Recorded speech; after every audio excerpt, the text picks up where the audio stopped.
Hello everyone, good morning. So నిన్న market చూసుకున్నట్లయితే అన్ని సెక్టార్స్లో ఆల్మోస్ట్ 1% కంటే ఎక్కువే పాజిటివ్లో ఉంది, ఒక నిఫ్టీ ఫార్మా తప్ప. సో నా పోర్ట్ఫోలియోకి వస్తే 3.5% ఉండేది. సో ఇప్పుడు మళ్ళీ టోటల్ రిటర్న్స్ చూసుకుంటే -2%లో ఉంది. సో ఆల్మోస్ట్ 11% లాసెస్ నుంచి 11 ఆర్ 10% లాసెస్ నుంచి 2%కి వచ్చింది. సో ఆల్మోస్ట్ వార్లో వచ్చిన లాసెస్ అంతా రికవర్ అయిపోయాయి ఫాస్ట్గానే.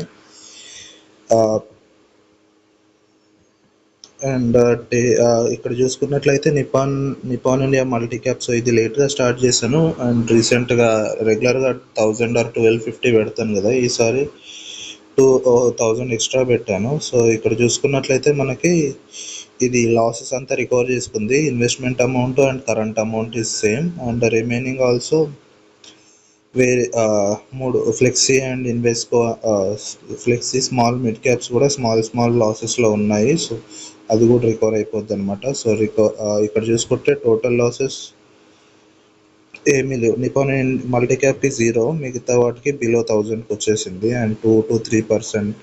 సో ఇది కూడా ఆల్మోస్ట్ ఈజీగా ఇంకో 2 to 3 డేస్ మార్కెట్ పాజిటివ్లోనే ఉంటే ఇది కూడా రికవర్ అయిపోద్ది. అండ్ డే చేంజ్లో చూసుకున్నట్లయితే ప్రతిదీ 1.5 నియర్లీ 1.5% ప్రాఫిట్లో ఉందన్నమాట ప్రతిదీ. So it's a great sign and నేను కూడా చాలా హ్యాపీ అనమాట, ఎందుకంటే లాసెస్ ఆల్మోస్ట్ అన్నీ రికవర్ అయిపోయాయి. అండ్ XIRRలు కూడా చూసుకున్నట్టయితే ఒకనొక టైంలో ఇవన్నీ 36 అలా వెళ్ళిపోయినాయి అనమాట XIRRలు. నవ్వు ఇప్పుడు చూసుకుంటే జీరోస్కి వచ్చేసినాయి అనమాట. ఇంత ఫస్ట్ XIRRలు కూడా అప్డేట్ అయిపోయినాయి. And one day change 1.56 total returns ఇవి. ఒకసారి మ్యూచువల్ ఫండ్ పోర్ట్ఫోలియోకి వెళ్ళి చూద్దాం. సో ఒకనొక టైంలో 11% లాస్ ఉన్నది, విత్ ఇన్ 10 to 20 డేస్లో రికవర్ అయిపోయింది. అండ్ ఇక్కడ ఈక్విటీ టు డెప్ట్ నిన్న కొంచెం రికవర్ అయ్యింది, రికవర్ కాదు, ఇక్కడ ఈక్విటీ డెప్ట్ రేషియో నేనేం పెట్టట్లేదు, నాకు మొత్తం కంప్లీట్ ఈక్విటీ మ్యూచువల్ ఫండ్సే.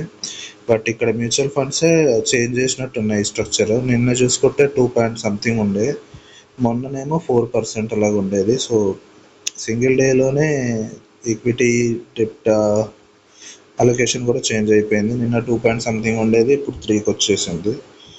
అండ్ ఇక్కడ లార్జ్ మిడ్ స్మాల్ క్యాప్లో పెద్దగా చేంజెస్ ఏమీ లేదు. నాది it's like large cap tilted one అనుకుంటా, ఆల్మోస్ట్ 38%, అదే హైయెస్ట్ సెక్టోరియల్ వైజ్గా. ఇంతే అనమాట ఈసారి పోర్ట్ఫోలియో. అండ్ స్టాక్స్ కూడా కొంటున్నాను, బట్ అది ఎందుకులేండి, అది నా పర్సనల్ చాయిస్. మళ్ళీ మీరేమన్నా పెట్టేసి పోగొట్టుకుంటే నన్ను తిట్టుకుంటారు. Bye bye.